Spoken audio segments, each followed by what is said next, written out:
It used to be if cash was a bit tight this month, you could get by just making your minimum payment. But that's not so easy these days. Ted is here to discuss it. Let's begin. This is Debt Free in 30. Here's your host, Doug Hoyes. We all have tight months. I think that's a financial term, is it not? Certainly. Tight. Maybe had with drinking. That's an old expression. No, that's something different. So, like maybe you had an unexpected expense. Cash is tight, no problem. Instead of paying off your credit card balance in full, you just make the minimum payments. Right? Simple as that. But here's the problem. Minimum payments used to be a way to manage tight months, but not anymore. We've got rising credit card balances, high credit card interest rates. We got a spike in delinquent accounts, right, which means more Canadians are finding themselves having to only make minimum payments. Mm-hmm. And I think everybody watching this or listening is going to go, okay, well, I know what the problem is. What's the problem? Interest. We'll get to that. Well, so let's set the stage here. I think everyone would agree that if possible, you should pay your credit card balance in full every month. Makes sense. Right? Otherwise, you're paying interest. You're getting whacked with interest. So it's pretty simple. Which is why, and you tell me if I'm accurate on this or not, credit card companies, they're kind of fine if you don't pay in full every month. In fact, if you carry a balance for a while, they'll probably increase your limit so you can carry a higher balance. Because they make money. Right. Now, I assume there's a balance there, right? There is. There's a sweet spot. And, of course, they're always looking for the level that will maximize the amount you're willing to carry on the card, or in other words, how much interest you're willing to pay them. But not so much that you default. Correct. That's the trick. So we got to keep you stringing along. So, and you are in good standing if you are making your minimum payment. Correct. That's all it's required. So think about that. You owe $10,000 so long as you made the minimum payment, and we'll talk about what that is. Yeah. And that minimum payment is mostly interest. Yes. There's a little capital component, but you'll just turn around and take that out again. Exactly. So it's all good. So, okay. So why would... Okay, we all agree. You're paying a ton of interest, and we'll do the math in a minute. Right. Why would someone not pay their credit card balance in full each month?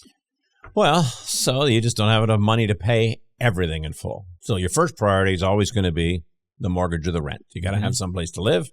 And then for most people, the second priority is probably the car. Mm-hmm. So if there's any kind of obligations that got to be dealt with there, of course, you got to feed the kids. You got to make sure that everything's looked after as far as your home is concerned, utilities, internet, all that sort of stuff. And so when the money gets short, well, the place that you can cut the easiest is, well, I'll just make the minimum payment instead of paying any extra, because that's all the cash they really want me to pay. So it's math. This is all just simply math. Sure, we'd all love to be making the payments. We just can't. So, and there's many reasons for what you just said. Sure. Inflation, high interest rates, higher living costs. Isn't that inflation? I think so. Well, we can debate that on another show. We're going to do a full show on what inflation really is. Right.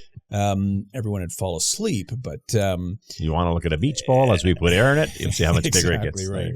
So, and I happen to believe we're in a recession. A lot of people don't believe that, or a lot of people don't even believe inflation's a problem. But okay, fine, whatever. Well, not as long as you're getting increases. Yes, exactly. Right? If your pay goes up more than inflation, I guess you're good. But I think so. So there are obviously math reasons why I can only make my minimum payment. But would you agree that there are also psychological reasons why I'm only making my minimum payment? And there's probably a couple of them. The first is, well, that's all you're required to make. So why would I ever do more than what I'm required? I mean, we teach that to people in schools. We teach it in the workplace. Do what you're supposed to do. Yep. Don't do any extra because you're just giving it away. Well, and as a side note to that, on a completely different tangent here. Yet another show in the future. When you meet with someone who is self-employed, right, they have to make installment payments towards their income taxes. Or they're supposed to. They're supposed to. And so the way CRA sets it up, you have to make an installment payment every 3 months. Mm-hmm. And so I tell everyone, well, do it every month. Right. Because then you're not getting behind. And it's a smaller number to deal with. And in fact, if you're getting paid every week, well, send the money every week. You can do that. But no one ever does that. Correct. Because of what you just said. Mm-hmm. We do the minimum because that's kind of how we're... Do what you are required to do. Don't do any extra. And that's it. So there's your psychological reason. And I think credit cards, we don't think of them as real anyways because That's true. It's something you tap now. Do you know how to tap? Well, I don't do it very often because I get nervous about it. Mm-hmm. I'm not sure why. We're old men. Where's that machine? They're going ching ching ching. That's right. That's what we want to see. We don't believe it, but yeah, it's not even real because I'm not holding a dollar bill when I'm doing it, and as a result, it's something that's pretty easy to kind of slough off. So okay, let's talk about the math here, right? Because it feels manageable, but it really isn't. So walk us through how the typical credit card company in Canada calculates your minimum payment. And I'm going to caveat this by saying this is not how every single one does it This is just a, rough overview here. And I suspect they're required by law to tell you how they do it if you want to dig into their websites. Nobody ever does. Yeah, there's tons of fine print. And this is, again, I'm going off on 3 tangents here. So we'll edit this out later. So later we're going to talk about payday loans to get me going. Exactly. So it used to be in the old days right, that you got a statement. And the statement on the back had all this fine print in 1-point font that told all the things you just said. Right. Here's how we calculated all the rest of it. Yeah. So typically, a credit card, you're required to pay the interest that's accrued that month, plus some portion of the capital. Used to be 3%. I think now there are actually some companies that's just a minimum of $10. Except for Quebec. We're going to talk about that. We're going to talk about that. Yes, you're right. So the typical deal would be there is a fixed minimum payment, so like $10. Right. So even if the interest was only $1, you still got to pay 10. And then 3% of the principal is it's fairly typical. Could be lower, could be higher. So okay, here's the example. $1,000 balance. Okay. The interest rate is 22%. All right, so $220 a year divided by 12 is what? $18.33. Well, did that in your head? No, it's on my script here. Okay. Right here on my script. All right, then 3% of the $1,000 is $30. So I guess you got to pay $50. There you go. $48.33 is your minimum payment. So, okay, let's say I have a $5,000 credit card balance. It's one of the big banks, 22% interest. And I only make the minimum payment. This is a question you won't be able to answer, but I'll ask it anyways. Okay. How long will it take to pay it off? Well, it's going to depend specifically on the timing of the payments and the policies, but 30 years. Many years, yeah. Yeah, don't they put that on the bills now? They do. Yeah. And again, back to my rant. Sorry, I got off track in my rant. So in the old days, you got a statement, and the statement says right on it, if you pay the minimum, it will take you the rest of your life. And it actually puts it probably your children's lives. Probably that too. But now you don't get a statement. Right. Well, you do. It's in your app somewhere, but they don't mail it to you. So you log into your app and it says, oh, you got to pay this much. And it's not front and center how long it's going to take you to pay it off. So again, it's easy to avoid if you want to avoid it, and everybody wants to avoid it. And it's harder to say, okay, I'm going to actually go into my app. I'm going to download the statement. You don't have to print it. You can look at it on your computer screen. And you can read all the fine print, but we don't. So just a word on your friends in Quebec. Effective August 1st, 2025. Vive la Quebec. There you go. Quebec has a 5% minimum payment rule for new agreements, so the payoff period would be faster in Quebec than it would be in Ontario. So for new agreements, does that mean new cards that have been issued? Yes. So if I have an old card, it's still 3%? I believe that's what that means. And again, we're not in Quebec, and we don't really know what we're talking about. I'm just getting all this stuff. And our French is pretty poor. Very poor, very poor. Bière froid, that's the only word I know. I don't know what that means. So cold beer. So what you want to do is actually look at the thing and see. So just out of curiosity, do you think Quebec's done the right thing and increased the minimum payment? I mean, obviously it'll make people pay off their credit cards faster. I think it'll have a very limited impact in that people will just get used to it and carry on. Yeah. And is there a huge difference between 3% and 5%? Well, no, 2%. There you go, people. We did the math. Which is 2/3 of the 3%. Yes, so it actually is significant. We like numbers. You have to understand that about accountants. We like numbers. That's right. So what I'd like everyone to do at home is get out a spreadsheet and run the numbers at a 3%, a 5% payoff and see how quickly. And it will actually certainly make it quicker. So, okay, so back to the math here. Why is it so expensive if you are just making the minimum payments? Well, because you're never paying down the principal, so it's just interest. And interest just keeps growing. That's the problem. The key to getting rich is to have other people pay you interest. The key to being kept poor is to pay other people interest. There you go, folks. That's our show for today, because that's pretty much it. It's the cost of using other people's money. You don't want to use their money because they don't let you do it for free. Yeah. So it compounds. That's exactly right. So I've got $1,000 balance, and if I don't pay it in full, then I'm getting charged interest on the whole thing, and the interest gets added. So then it's bigger next month, unless I'm, keeping but you make that the minimum payment, which requires you to pay that interest, then you're okay. Then you're not okay because you paid all that interest. Right. Yeah, and it's a huge problem. So so let's just do some practical advice here. I think I've already given the answer on this. Are we halfway through? No, we're actually only at the 10-minute mark, so that's pretty good. So, practical advice then. You've already answered this question, but how do I figure out how long it will take to get out of debt? Well, so the easiest way is to log on, check your statement. It's going to be right there, black and white. And the temptation we fall into is we look on our phone and we look at the recent transactions. Oh yeah, I bought a coffee there, and so on. Yep. And this is actually real coffee today, so let's be very careful that we don't whack it over and make a huge mess. So on the statement that I pulled up on my own banking app, it says estimated time to pay if you only make the minimum payment. Was it a big number? Well, in my case, it wasn't. It was only like, I don't know, a year or two or something. I'm not sure why. Did you look at it when the balance was small? I think so. Because we charge all sorts of business stuff to your card, so it would be ridiculous. Yeah, and my card, I pay in full every payday. Right. But that's not what the show's about. No, it isn't.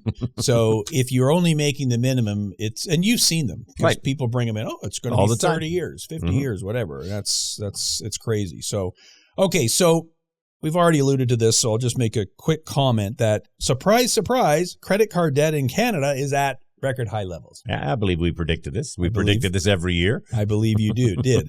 And when you look at the chart, credit card debt actually decreased during the events of 2020, right? Because we couldn't spend any money and whatnot. But it quickly corrected, and we're back right on the trend as though it never happened. So this is clearly a problem. So so I think the title of the show was why minimum payments are getting riskier. Why are they riskier now? So let's start again with the obvious. Do you agree that only making your minimum payment is riskier now than it used to be? Yes. There you go. Easy question. And so no, we're not done. So why is that? What is different now than in the past? Well, so think this through logically.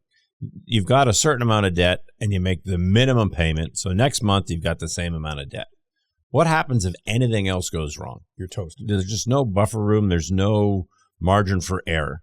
And likely that means that if something needs to be fixed, you have an unusual expense, you're now going to be carrying a higher balance, which will also result in a higher minimum payment.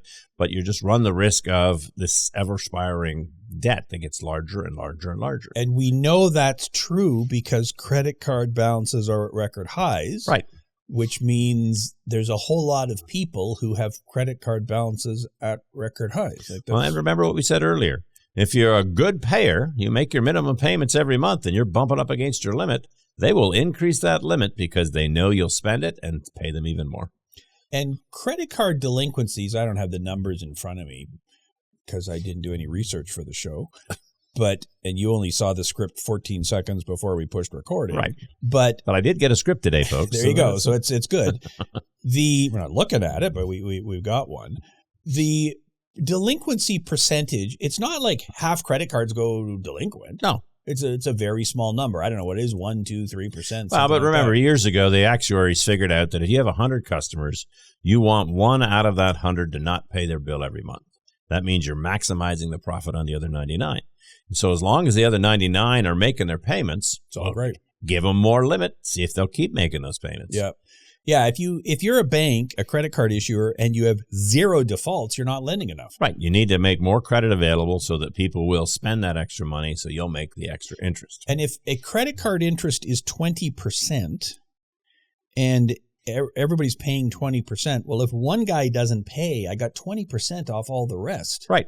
So if 5 people paid 20%, isn't that the same as I'm even if one guy doesn't pay? Is that how math works, or am I oversimplifying that? That's on the interest perspective. What we're saying is that 1 out of the 100 aren't going to pay at all. They're going to default, and so it's a pretty careful balance. I think right now in Canada we're something like a half or 6/10 of a person default completely. They don't pay, which means that there's still room for them to grant a lot more credit to get to that magic 1. Well, and timing also matters. Right. We see this with our clients all the time. I've had that credit card for 10 years, and now I can't pay it. Well, okay, if you were paying 20% interest for 10 years, you've already paid back the principal more than once. Oh, yes, more than once. Well, easily. the rule of 72 shows you how often it takes something to double. So 72 divided by 20, like every 3.5 years or whatever that is, you're paying it off. So there's a huge financial incentive here for the bank. So so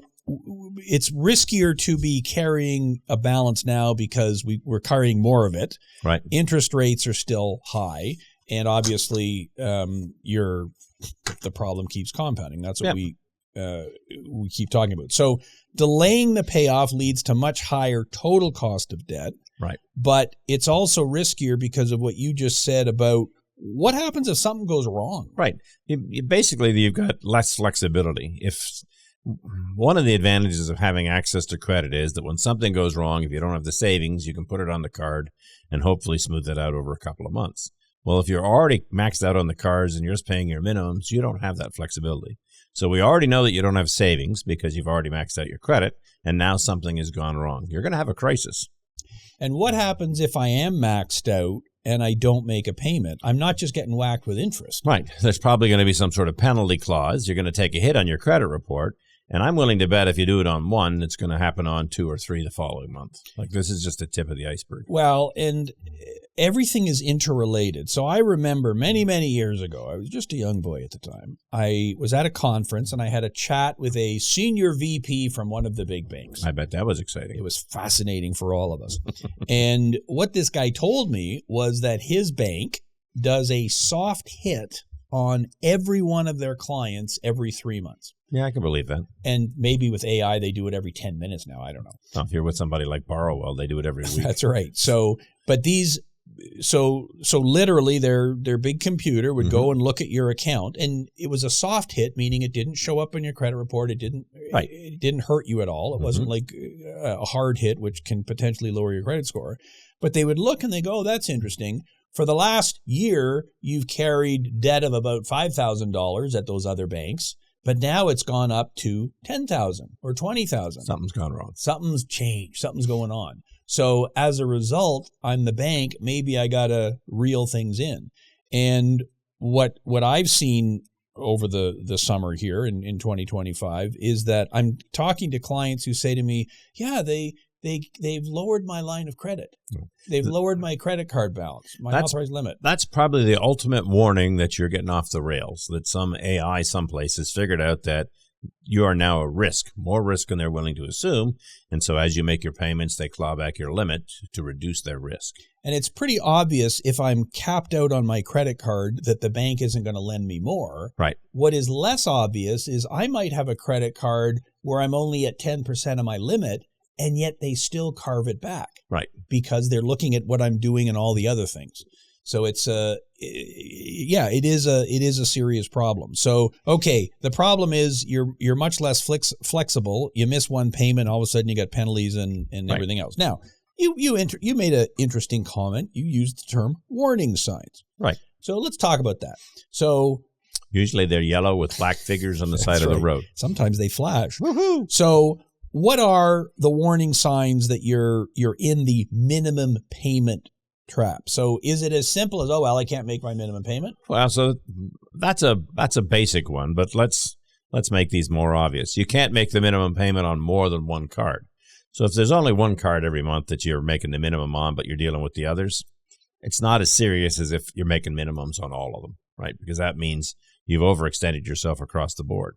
Or worse, you're taking a cash advance on credit card A to make your minimum payment on credit card B. That's a huge warning sign. Yeah, because your debt is actually increasing then. Right. You're inflating the balloon. There's no net gain. Point. Yeah. Yeah. Well, and I mean, once you get to that point, you probably no longer have any kind of clear path to get out of debt. I mean, buying a winning lottery ticket is not a good financial strategy. Well, no, buying a winning lottery ticket is a great strategy. The problem is, how do you buy How do you a winning pick the one lottery? that's the winning lottery ticket, Yeah. right? Yeah, and so your limits are capped. Mm-hmm. Caps or declining. Or declining, which I guess is kind of the same thing. And you remember in the old days, and this has actually happened to me more in the last few months than it did in the last few years, I'm now getting the alerts, hey, would you like to either increase your limit or here's a new card offer? They seem to go in phases. Well, and it's for different types of customers as well. So, again, now that they've got AI screening through your accounts every month, they've recognized that, hey, he uses these two cards fairly regularly and pays them off. Maybe we can get our card in there as a third option and start making some money. Because remember, they make the most money off interest they're charging you, but there's also the merchant fees. Mm-hmm. Every time somebody uses one of their credit cards, they pay them a fee for the privilege. So the more that's out there, the better. Exactly. And I guess you're immune from all this because you do everything in crypto. So you're completely under the crypto. Under the is that radar. what I've got jingling in my pocket? Yes, that's it. That's exactly it. So, okay. So the warning signs then is not only are you not making your minimum payment on this card, but you've got more than one of them where you're doing that. Right. Using one card to pay the other. Mm-hmm. So great. I made all my minimums. Or worse, you're accessing high-interest loans to make the payments, or my favorite thing in the whole world, payday loans to make the payments. Well, and it's a viable temptation because I know my credit card is due on the 21st of the month and my paycheck isn't until the end of the month. Why not get a payday loan to pay it off? Because the interest on that payday loan will kill you. You're just going to have to get another payday loan as soon as you pay this one off. Then you have to get a second one because you didn't pay the first one in the first place. Anyway, it's just... Because we're at, what, $15 on 100 is currently the, I think that's still the payday level. loan. Yep. We've tried to suppress it in our minds, so we're not looking at it. So, okay, the bank is going to charge you interest of 22% a year. Mm-hmm. Is it worth it to pay 15% on 100 in 2 weeks? Right. The interest rate is just way too high. So you do not want to be falling into that trap. So, okay, well, this is kind of depressing. Let's see if we can put some practical advice to this to make it somewhat. Now, we started that 12 minutes ago. So how can you break the cycle of making only minimum payments? So there's no easy way to do this. It comes down to you've either got to have more money coming in or less money going out. So that means you got to increase your income or decrease your expenses, which will free up additional money to reduce your debt. And that isn't easy. No, it's well. And for some people, it's impossible. Right. It is just impossible. So, well, and for lots of people, they recognize it's a problem, but they don't know how to deal with it, so they just stick their head in the sand. Yeah, and the reason we're doing this podcast is to try to give some practical ideas. Pull your head out of the sand. But I think we also have to acknowledge that in some cases, it is pretty much impossible. Right. Like, okay, I'm already working a job. Sure, maybe I can pick up a second job, but do I have to work 8 days a week for the rest of my life to make this happen? Right. And I've actually got clients who have been working literally 8 days a week because they got two jobs. They're doing double shifts and all the rest of it. And they're still not getting ahead. No, it's just impossible. So, but yes, the starting point is, can you increase your income or shrink your expenses? And I'm sure you're seeing the same phenomenon I'm seeing where people are moving back with their family. Right. Or their multiple families are cohabitating anyway. Yeah. So, I'm 30 years old and I'm back with my parents because it's the only way I can make it work. So, okay. So some other strategies then. Let's not talk about snowball versus avalanche because I'm bored of that one. But okay, I guess it's not. If you've got 3 different credit cards, which one are you going to try to pay down first? Right. There's different lot. The one theory is you pay the one with the lowest value, the lowest balance, because then you get the reward of I've cleared that one off. The more practical, from our opinion, is you pay the one with the most expensive interest because it saves you the most money. And I agree with that. I'm not sure if that's snowball or avalanche, but that's what we agree with. What about converting your credit cards to fixed term loans? Right. So you go to the bank and you say, look, I owe you $10,000. Mm-hmm. What would that mean, converting it to a fixed term loan? Well, so by taking it out of the credit card venue, one, you're probably going to get a slightly better interest rate, which is good, but you now have a fixed payment every month that's paying down principal and interest. So it's not as flexible as the credit card where you pay the interest and maybe 3%, but you can still use the card.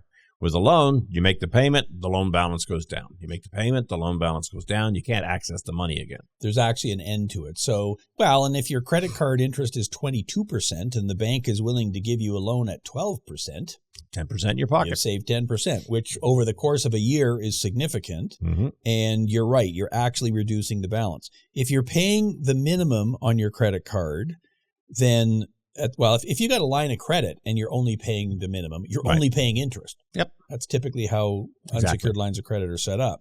If you're paying 3% towards the principal as well, okay, then the principal is gradually creeping down. So if you have a loan that has a 5-year term, you're paying, I guess, less than 3% a month on that loan. Are you? I'd have to do the math, but it's no. I think you're still doing better than 3%. Because you've got 60 payments over a 5-year period. So the first year, your payment is mostly interest.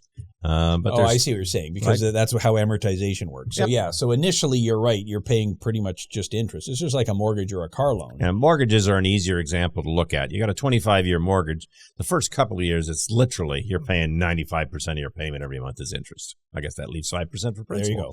Eventually, it gets to the point where it's half interest, half principal.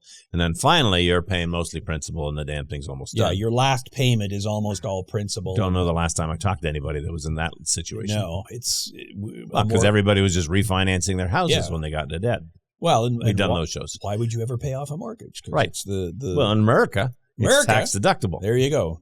Not so much here. I don't think we're part of America yet, although check your listings to find out. So, okay, so at some point, you get to the point where the math just doesn't work. I've got a second job. I've moved back in with my parents. I never go out. I never do anything. And it's still going to take me 72 years to pay off my credit. You can only push that boulder up the damn hill for so long. Sooner or later, you're going to slip and it's going to go back another 6 feet. And now you're frustrated. And so that's where a consumer proposal comes in. Right. So a consumer proposal is a legal procedure where you repay part of what you owe. Now, you're probably thinking, why would anybody agree to take part of the money? Well, it's an alternative to bankruptcy. So bankruptcy, you're saying, look, I can't repay this debt, and there are very specific rules you have to follow. With a proposal, you're voluntarily saying, look, I'm going to do better than a bankruptcy. I'm going to give you back as much of your money as I can afford to. There's no interest on it.